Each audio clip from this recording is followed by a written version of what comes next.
প্রিয় দর্শক, এই ভিডিওতে আপনাদেরকে নিয়ে ঘুরতে যাব প্রাচীন বাংলার রাজধানী সোনারগাঁওয়ে। প্রথম ভিডিওতে থাকছে লুকো ও কারুশিল্প জাদুঘর। কিভাবে যাবেন, টিকিট কত টাকা, এইরকম অনেক তথ্য এই ভিডিওতে শেয়ার করব। তাহলে চলেন মূল ভিডিওতে চলে যাই।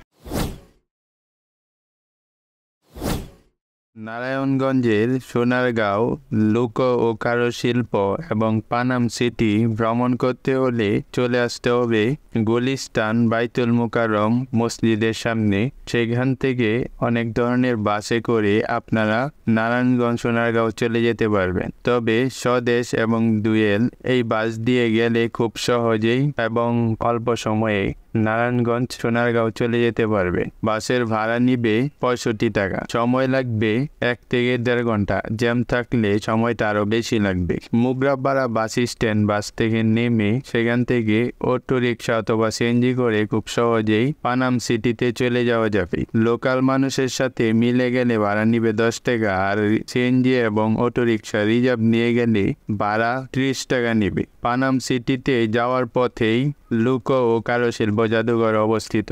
আপনারা চাইলে লুকো ও কারুশিল্প জাদুঘর আগে ভ্রমণ করতে পারেন, এবং আমি এই কাজটি করেছিলাম। সিএনজি এবং অটোরিকশা লুকো ও কারুশিল্প জাদুঘরের গেটের সামনে এনে নামিয়ে দিবে। তো গেটের সামনের পাশের জায়গাটিতে গাড়ি পার্কিং এর জায়গা রয়েছে। যারা পার্সোনাল গাড়ি নিয়ে যাবেন তারা এখানে পার্কিং করে রাখতে পারবেন। আর আশেপাশে অনেক দোকান রয়েছে যেখানে বিভিন্ন হস্তশিল্প এবং অন্যান্য জিনিস বিক্রি করা হয়। তারপর এই জায়গাটি থেকে টিকিট নিয়ে সরাসরি ভিতরে প্রবেশ করা যাবে। প্রধান গেট টিকিট মূল্য 50 টাকা এবং বড় সর্দার বাড়ি পরিদর্শন করতে হলে আরও 100 টাকা যোগ হবে। সেক্ষেত্রে টোটাল 150 টাকা টিকিটের মূল্য নিবে। তো প্রবেশের শুরুতেই একটি ভাস্কর্য দেখতে পারবেন, বাংলার চিরচেনা একটি ভাস্কর্য।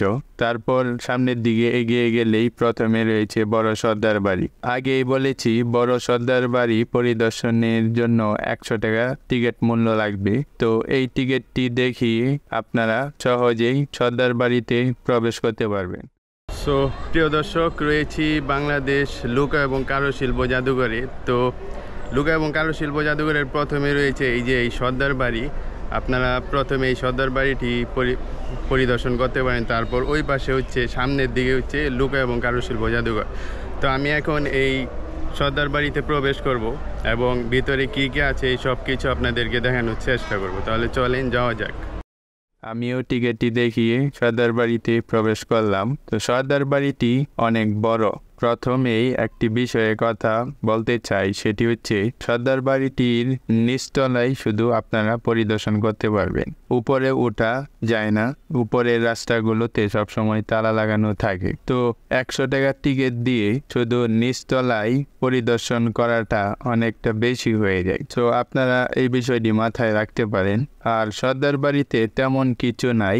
আগে এটা টেরাকোটা দিয়ে তৈরি ছিল এবং অন্যান্য আরো অনেক মূল্যবান পাথর এবং জিনিস দিয়ে তৈরি ছিল, কিন্তু এখন এটাকে কৃত্রিমভাবে রূপ দেওয়া হয়েছে।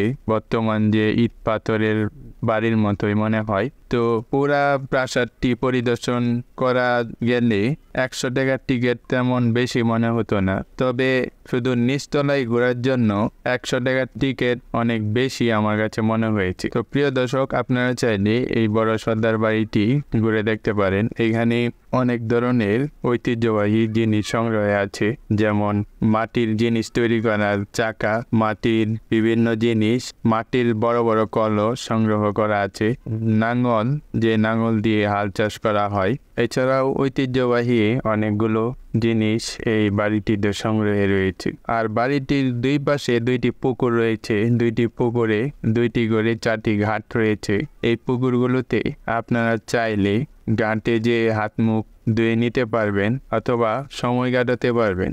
বাড়ির ভিতর থেকে বাড়ির চারপাশটা আপনার কাছে আরো উপভোগ্য মনে হবে, কারণ চারপাশের পরিবেশটা অনেক সুন্দর। তো প্রিয় দর্শক, আপনারা রাজপ্রাসাদটি পরিদর্শন করে এই যে সামনের এই রাস্তা দিয়ে চলে যেতে পারবেন লুকো ও কারুশিল্প জাদুঘরে। তো আমি এই রাস্তাটি ধরে লুকো ও কারুশিল্প জাদুঘরের দিকে এগিয়ে যাচ্ছি।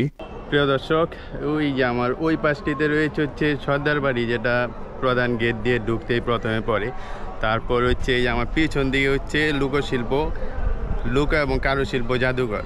সো আপনারা আগে এই যে আমার পিছনের দিকে যে সর্দার বাড়ি রয়েছে এটা আগে ভিজিট করবেন, তারপর এই যে লুকা এবং কারুশিল্প জাদুঘর এটাতে যেতে পারেন, কারণ এটাতে একটু সময় লাগে বেশি।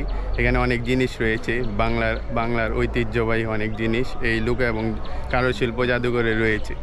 সো প্রিয় দর্শক, চলেন লুকা এবং কারুশিল্প জাদুঘরের দিকে যাওয়া যাক।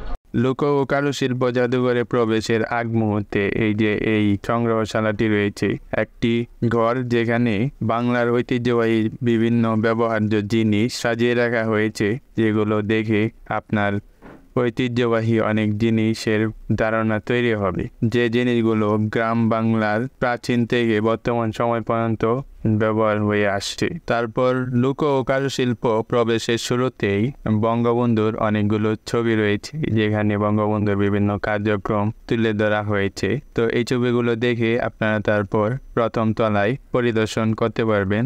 একটি কথা বলে রাখি, লোক ও কারুশিল্প ভবনটি 3 তলা বিশিষ্ট। প্রথম তলায় বাংলার ঐতিহ্যবাহী বিভিন্ন জিনিস রয়েছে, মাটির কলস, কাঠের জিনিস, এরকম আরো অনেক ধরনের জিনিস প্রথম তলায় রয়েছে। দ্বিতীয় তলায় রয়েছে নকশি কাঁথার বড় সংগ্রহশালা এবং অন্যান্য আরো জিনিস। তৃতীয় তলায় রয়েছে বিভিন্ন লোহা, কাস্তে এবং পিতলের সংগ্রহশালা। তো প্রিয় দর্শক, আপনারা প্রথম তলায় পরিদর্শন আগে করবেন।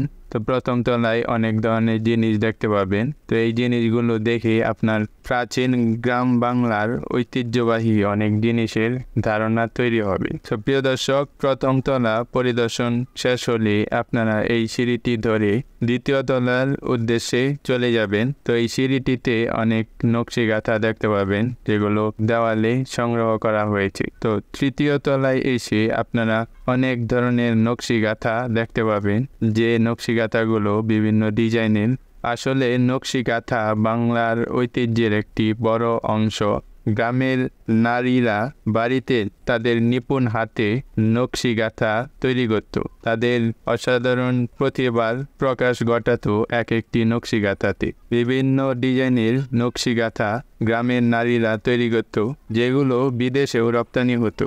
এছাড়াও দ্বিতীয় তলায় আরো রয়েছে অন্যান্য কাঠের জিনিস, রাজা বাদশাহদের ব্যবহার্য জিনিস, পালকি, এই ধরনের আরো অনেক কিছু। তো আপনারা দ্বিতীয় তলায় এই সব কিছু ঘুরে দেখে তারপর তৃতীয় তলায় এই সিঁড়িটি ধরে এগিয়ে যাবেন। তৃতীয় তলায় যেতেও আপনারা কিছু নকশি কাঁথা সংগ্রহে দেখতে পারবেন। তৃতীয় তলায় আপনারা অসংখ্য পরিমাণ বিভিন্ন লোহা, কাস্তে, পিতলের জিনিস দেখতে পাবেন। বাংলার ঐতিহ্যবাহী এই জিনিসগুলো দেখে আগে বাংলাদেশের মানুষ কি ইউজ করত এই বিষয়ে অনেক সুন্দর ধারণা পেয়ে যাবেন। এখন দেখা যায় আমরা প্লাস্টিকের জিনিস ইউজ করি, কিন্তু আমাদের ইতিহাস এরকম ছিল না। আমরা লোহা, সিলভার এবং পিতলের জিনিস ব্যবহার করে অভ্যস্ত, কিন্তু আমাদের দেশে এখন প্লাস্টিকের জিনিসে ছয় লাভ। তো এই তৃতীয় তলায় বিশাল জায়গা জুড়ে এই ব্যবহার্য জিনিসগুলো ফুটিয়ে তোলা হয়েছে বা তুলে ধরা হয়েছে। এই জিনিসগুলো এখন দেখা যায় না বললেই চলে। আগে প্রতিটি ঘরে ঘরে এই পিতলের, লোহার এবং এই টাইপের আরো অনেক কিছু জিনিসপত্র ব্যবহার করা হতো, কিন্তু বর্তমানে প্লাস্টিকের জিনিস ব্যবহার করা হয়। আর ঐতিহ্যবাহী এবং স্বাস্থ্যকর এই ব্যবহার্য জিনিসগুলো হারিয়ে গেছে বাংলার প্রতিটি ঘর থেকে। প্রিয় দর্শক, লোক ও কারুশিল্প জাদুঘর পরিদর্শন শেষে আপনারা এই জাদুঘরের অধীনে মনোরম জায়গা পরিদর্শন করতে পারেন। লোক ও কারুশিল্প জাদুঘরের আশেপাশে অনেক বড় জায়গা এরিয়া রয়েছে, যেখানে গাছপালা এবং পাশে পুকুর, লেক রয়েছে। এগুলোর আশেপাশে আপনারা সময় কাটাতে পারেন, ঘুরে দেখতে পারেন। এছাড়াও এখানে রয়েছে নাগরদোলা এবং আরো কয়েকটি রাইড, যে রাইডগুলোতে আপনারা চড়ে মজা করতে পারবেন। আরো রয়েছে কয়েকটি দোকান।